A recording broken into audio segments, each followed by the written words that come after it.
Hello friends, I Dr. Niradhar De, Faculty Member School of Education, Indira Gandhi National Open University, welcome you all to this video program. Today we are going to discuss one of the very important topic, that is knowledge and information. You know, this course, Understanding Discipline and Subject, is one of the core course of IGNOU B.Ed program, and this course has been included in the first year of IGNOU B.Ed program. In this MOOC course, this course has been designed in 8 different weeks with 6 different modules. The first module of this course, of this online course, that is knowledge and discipline. This is the module title. And friends, you will find 4 different video programs of this module. The first video program is knowledge and information. Second is sources and ways of acquiring knowledge. Third video program is categorization of knowledge for constituting a discipline. And the fourth video program is concept and characteristics of a discipline. So all these video programs, all these 4 video programs that deals, that caters, that address the concept and the knowledge base that has been discussed in module 1, that is knowledge and discipline.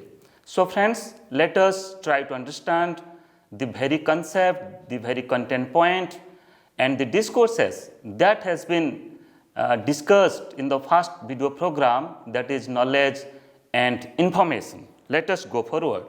The learning outcomes of this today's video program, that is knowledge and information, is after going through this video, you will able to understand that what is knowledge. Then you will understand that what are the different divisions of knowledge. Then how did knowledge link with data and information. We will discuss that the concept of data. Then how data helps for gathering information, for taking a part of information, and to take a form of information, and further how information helps for acquisition of knowledge, for understanding knowledge, at the same time for acquiring knowledge. And another learning outcomes of this video program, that is how knowledge is different from information. So here we will discuss that. We understand many a time synonymously we use knowledge and information. We say that the concept and the meaning of knowledge is just like information. It is not like that. So here in this video program, we will discuss that how knowledge is different from information. So friends, keeping in consideration of the nature of the topic and the nature of this video program, so these 4 learning outcomes we will discuss, and at the end of this video program, so I am sure that you will achieve these learning outcomes. So friends, let us try to discuss that what is concept of knowledge. So friends, you see, the theory of knowledge is considered as a branch of philosophy that is known as epistemology. Among different branches of philosophy, epistemology is one of the branch. Epistemology, that's called as the theory of knowledge. How to understand knowledge, what is the nature of knowledge, what is the existence of knowledge, and you can say what is the origin of knowledge. So the branch of philosophy that is epistemology discusses the nature of knowledge, the origin of knowledge, and what are the different methods, what are the different techniques, what are the different strategies that we follow for acquiring knowledge, for constructing knowledge. So friends, we will start our discussion by understanding what is knowledge. Then further, let me to say that the etymological meaning of epistemology. You see, the term epistemology comes from the Greek word that is episteme. The meaning of episteme is knowledge. And the further term that has come from epistemology, that is logos. That means discourse or science. So that's why we can say the meaning of epistemology, that is knowledge discourses, or you can say that is the science of knowledge, or that is the theory of knowledge. It means here we have to understand the nature of knowledge. Friends, let me to say many theories, many principles, many laws, many facts that you might have understood, that you might have studied from the discipline that you are pursuing. You have already pursued your graduation or your post-graduation. You must have undergo with, you can say, many principles and many theories may be related to mathematics, may be related to other disciplines, may be related to physics, may be related to chemistry, may be related to psychology. So in different discipline, as you know that every discipline is having a knowledge base, every discipline is having a type of academic manifestation, every discipline is having a type of research base. So that's why you have to understand that what is a theory, what is the existence, what is the origin of a theory, how that theory got constructed, how that theory developed. So that's why, friends, to understand knowledge, we should understand about the science of knowledge, we should understand about the theory of knowledge, we should understand about the knowledge discourses, what type of discourses it emerges from a particular type of knowledge. Then further we can say that epistemology deals to understand the nature and justification of human knowledge. So if certain knowledge has been constructed, if certain knowledge has developed, then what is the nature of it, what is the justification of it, how that knowledge solves the difficulties, how that knowledge solves the human problem, solve the problem of the society, at the same time solve different academic problems also. As we are just following few disciplines for certain academic manifestation. Being a teacher, being a student, we are coming in contact with different theories, and every theory is just like a type of knowledge base, just like a type of knowledge. So we can verify it, we can justify it, and we can also understand the nature of the knowledge. Then further, let me to say that already I have discussed that epistemology investigates the origin, nature, methods, validity, and it also discusses the limits of knowledge. First of all, where that knowledge has emerged, just like you can take the example of the theories which is developed by Einstein, developed by Archimedes and other great scientists. Okay, so here, so definitely there will be an end, there will be a beginning, there will be an origin of epistemology, origin of a type of knowledge. So that's why when we study epistemology, when we analyze the term epistemology, then definitely we involve ourselves by understanding the origin of knowledge, from where this has been emerged and what is the nature of it, what type of knowledge it spreads, what type of knowledge it practices, then what are the methods that has been used for developing that knowledge. Every knowledge is, that follows certain methods, certain technique, certain strategies. So here when we talk about epistemology, when you try to understand about knowledge, then definitely certain methods that has been followed for developing that knowledge, that will also come into context for our understanding. Then how to validate the knowledge. Okay, so if there is a knowledge, then definitely that must have developed by certain verification, certain experimentation, and by following certain research methods. So that's why how to validate it. Okay, so how to verify it, how to test it, it is also the part of epistemology, the study of epistemology. Then the limits of knowledge, or you can say the spread of knowledge, the scope of knowledge, the area of knowledge. At what area, at what limit that knowledge will work. So friends, this is a branch of philosophy, that is epistemology, and it discusses, it helps the individual, it helps the scholar to understand about the origin of knowledge, nature of knowledge, methods of knowledge, to validate the knowledge. At the same time, it also helps to understand the scope and limitation of that knowledge. So friends, let us proceed further. When we talk about knowledge, then here you will find that there are three divisions of knowledge. Okay, the first division, that is called as a priori knowledge. Second division is called as a posteriori knowledge, and the third division, that is called as experienced knowledge. So friends, try to understand that what is a priori knowledge, what is a posteriori knowledge, and what is an experienced knowledge. So try to understand first that what is a priori knowledge. So friends, a priori means before. That means that has already exist. That knowledge base, that understanding, that practice is already there. But what we are doing, we are just experiencing it. Let us try to understand. A priori knowledge is knowledge whose truth or falsity can be decided before. Okay, it means that is already exist or without recourse to experience. Okay, so that's why friends, we'll try to discuss with certain examples. A priori knowledge has universal validity. That means you see that is for universal truth. That is validity for all. That is truth or falsity for all. Okay, and which is once recognized as true doesn't require any further evidences. So here there is no need of getting, no need of analyzing it, or no need of further evidences, because that is a priori knowledge. The existence or that knowledge is existing before your experience. So that's why let us try to discuss with certain example. Just like the logical and mathematical truths are a priori knowledge in nature. So try to understand that what is logical truth and what is mathematical truth.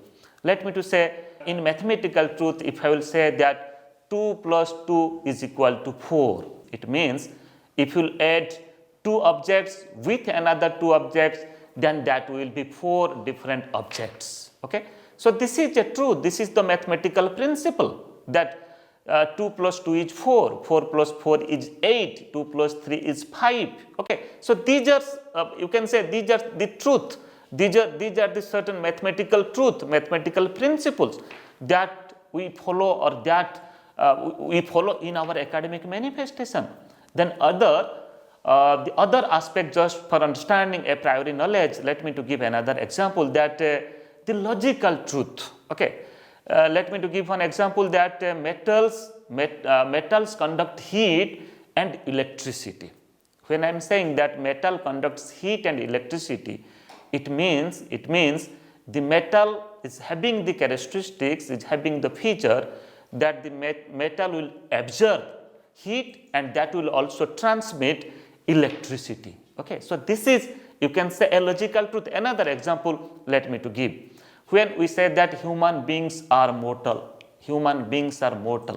it means I being a human being, one day I will die. You become the human beings, you will also one day die. X will die, Y will die. It means, that means this is the logical truth, that when human beings are mortal, that means everybody who has taken birth in this world will die one day. So friends, a priori knowledge, you can say that knowledge is existing. Okay, so before your experience, that knowledge is existing, and that is universal in nature. So there is universal validity of a type of priori knowledge. So friends, let us go forward to discuss about what is a posteriori knowledge. So friends, a posteriori knowledge is the knowledge based upon observation and experiences.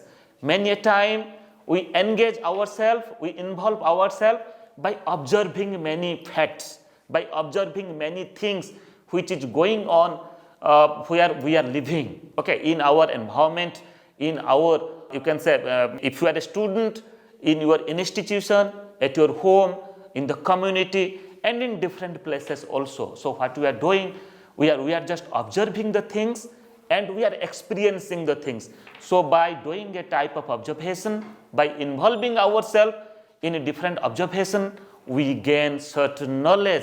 Okay, so that's why it is based upon our experiences. It is not just you can say a priori knowledge. Okay, that was not existed earlier, but we have experienced it by our observation.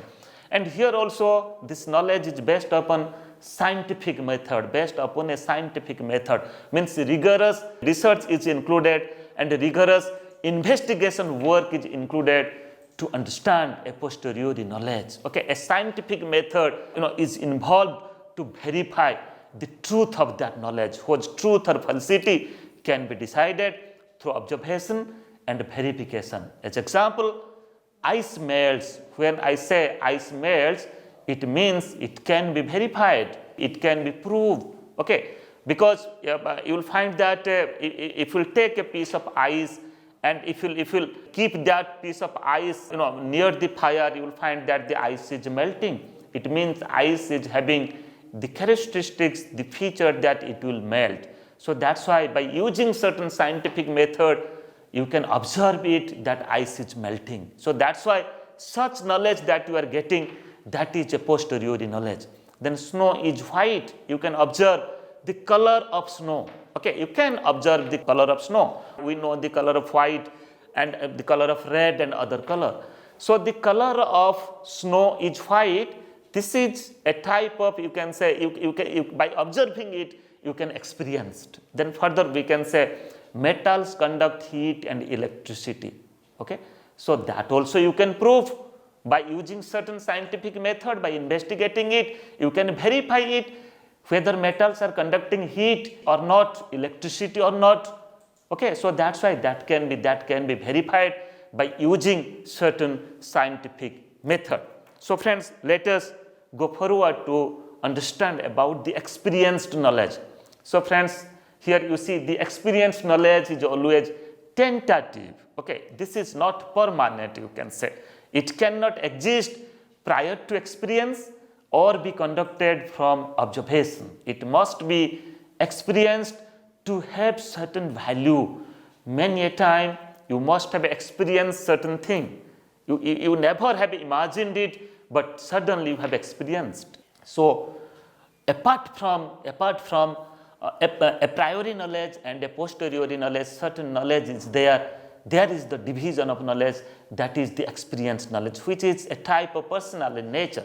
My experience of knowledge and your experience of knowledge may be different. Okay, so this is personal in nature. So friends, this is the three division of knowledge: a priori knowledge, and the concept of a posteriori knowledge, and the concept of an experienced knowledge.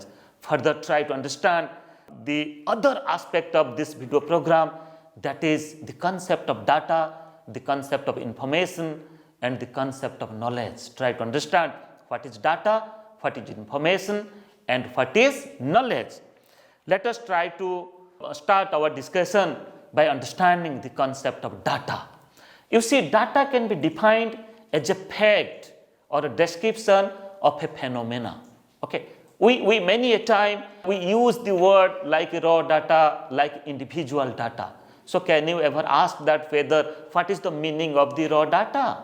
What type of meaning, or what are the different meanings that emerge from a raw data, and what is a raw data?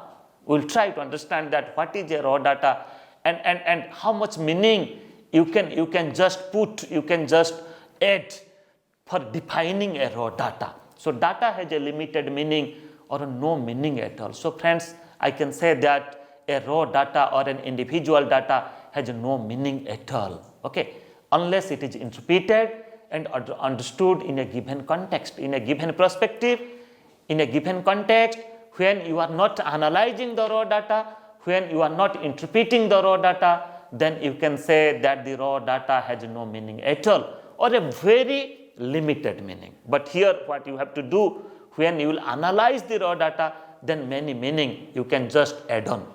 As example, height of a person, different crop production in a country, achievement score of a student. So friends, these three examples that will help you to understand the concept of a raw data, just like height of a person. Let in a class, I will take a particular student, let student X, and the height is let 4.5 inch. Okay, 4.5 inch. So what is the meaning of it? What meanings that emerge from that raw data, the raw data, that is the height of a particular student. Okay, unless we analyze the individual height with the group data, that means the height of other students in the class. So here you see, let in a class, being a teacher, you are teaching to 40 students. Okay, so to analyze, to know the average height of the students, so what you are doing, you are just measuring the height of all the individual students, then you are adding all the heights of the individual students, then you are dividing it by the total number, that is 40. that is summation of x upon n, means you are just calculating the average height. Let the average height is 4.8 inch. It means now you can say that you are adding certain meaning with the raw data. But earlier the raw data, that means the height of an individual child had no meaning at all earlier. But further, when you are analyzing and interpreting one's individual data with the group data, so what you are getting the average data. You are getting you can also very well order the data either in ascending order or in descending order. You can say that whose height is highest in your class. Okay, so that also you can do by properly interpreting the raw data. Then further you can say different crop production in a country. Let me to say that you can say the crop production, the production of wheat, let in few thousand metric ton in a year. The production of paddy in few thousand metric tons in a year. The product of the crop production of, you can say, let sugar cane in few thousand metric ton in a year. So what is the meaning of it? Unless we know the data of other years, the data of other crops. Let in a country, let me to give one example. Let in a country, let you take the example of our country India. We have many states. Okay, so what you can do, let we have the data about crop production in different states. Okay, then what you can do in a particular year, then what you can do, you can compare different states, that the crop production of Punjab, so far as wheat is concerned, so far as paddy is concerned, in relation to or in comparison to crop production of wheat and paddy, let Madhya Pradesh, because here you are not having a single raw data, rather you are having data of many states, the crop production data of many states. So that's why you can better analyze it. You can just give more and more meaning to a raw data when you analyze it. But when we talk about data, it means only the raw data. Then further I can say the achievement score of a student. As a teacher or as a student, you might have observed that in a class, let a teacher is teaching to 40 students. Okay, and the teacher took a test. That test may be a science, maybe social science, maybe in languages, maybe mathematics. Then after evaluating, after checking the copy, the teacher is giving certain mark, like 40, 50, 60, 70 to different students. If I will say that a student X got 75 marks in mathematics, so what does it mean? Unless I know the marks of mathematics of other students. So that's why, friends, when I talk about a raw data, it means it provides a very limited meaning or no meaning, unless we know the group data. So friends, for understanding information and knowledge, first of all, you should understand about data, the very concept of data. So raw data do not provide meaning about a phenomena. Okay, only crop production, but what beyond that? So you are not getting a detailed data about a phenomena. Okay, so that's why you are getting very limited data, very limited meaning or no meaning. So friends, let us proceed together to understand about further information, how data helps to understand information. So friends, information is the interpretation of data pertaining to a given context. So try to understand. I have here put two terms. One is the interpretation of data and other is in a given context. When I was talking about data, I have mentioned these terms also. So keeping in consideration of data, keeping the raw data, we may reach at information. Okay, so when we interpret that data with the group data and in a given context, just like achievement in mathematics in a class in 9th standard in a school. Okay, so here context is specified. Okay, that context is achievement score of students in the subject of mathematics, in the subject of science, in the subject of social science. Okay, so here that may be the information. You can say the average score of the students in mathematics in class 9th. So that average score, how you will get? By interpreting the data, by interpreting the raw data. Okay. Then further, information involves the manipulation of the raw data and to add meaning to the raw data. So you have to manipulate it, you have to add it, you have to subtract it, you have to take the average of it, you have to, by using certain statistics, certain mathematical principle, you have to manipulate it, you have to interpret it, you have to analyze it, and when you will analyze it, then you will be in a position now to add more and more meaning to the raw data, and that may be a type of information. Let me to give certain examples, just like average height of students. I was also talking earlier when I was explaining about data, average height of students, average crop production in a country, average score of students in a class. So how you will get it? You cannot get it unless you know all the individual scores. That is the group score, means the score of each and every students in a class. So if you know each and every students, the score of each and every students in a class, different sections, okay, then what you can do, you can find out average scores of mathematics Latin class 9 section A, average scores of mathematics in class 9 section B, in section C, in section D and section E. Then further what you can do, you can compare among these 5 different sections, that which sections did well in mathematics, which sections did well so far as annual examination is concerned, did well in English literature, which sections did well, which section did well in social science, okay, in other subjects also. So that is possible only when you interpret the data, interpret and manipulate the raw data,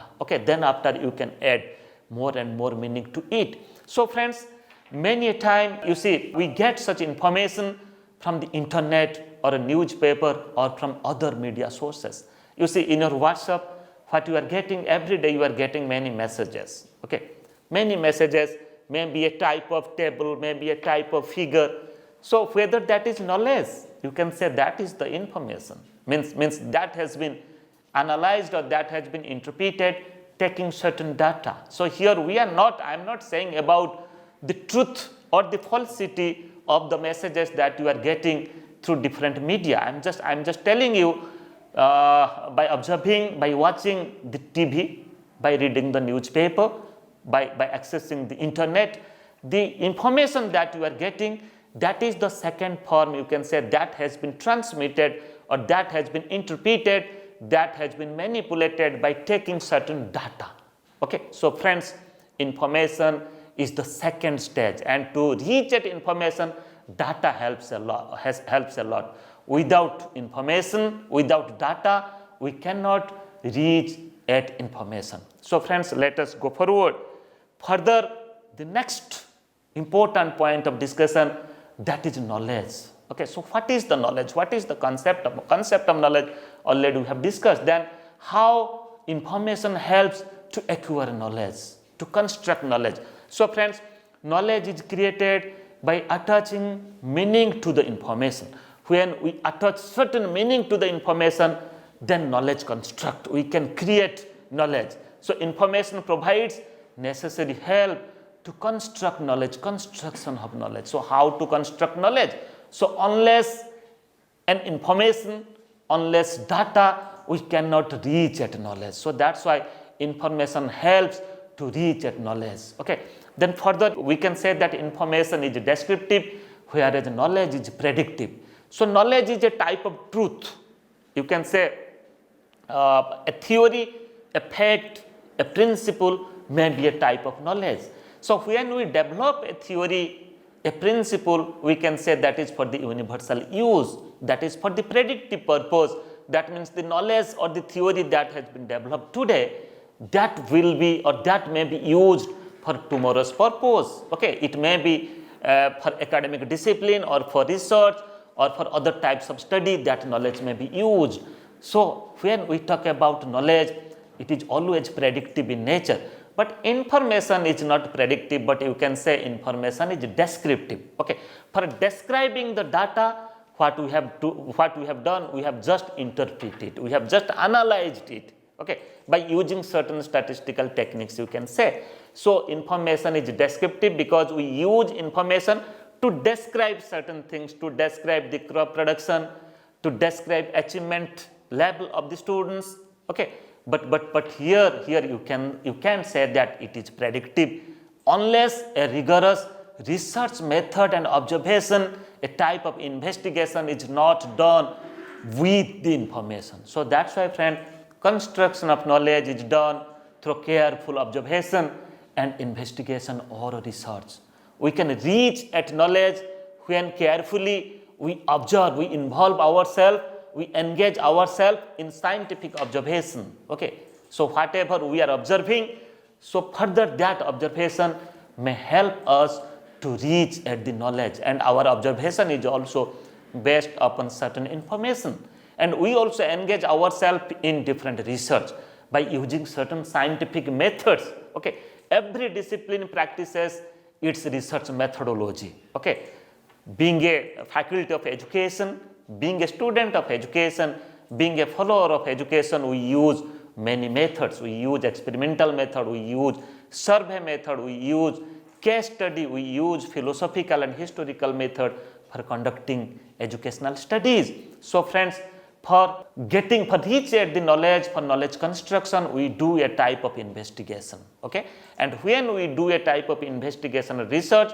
we use certain method. The discipline of sciences, you will find that mostly they do a scientific exploration, a scientific observation, a scientific experiment. Okay, so friends, by using the information, we can also reach at knowledge by conducting certain, you can say, by analyzing it, by synthesizing it, by consolidating it. So that's why information itself is not knowledge, but it becomes knowledge when meaning is attached to it. So here we are putting more meaning with the information by adopting a process that become a knowledge. So that's why a rigorous process, try to understand, a rigorous process is involved for construction of knowledge, such as analyzing the things, analyzing the fact, analyzing the information by using a process, synthesizing the things, then by consolidating it, and by using different scientific methods. So friends,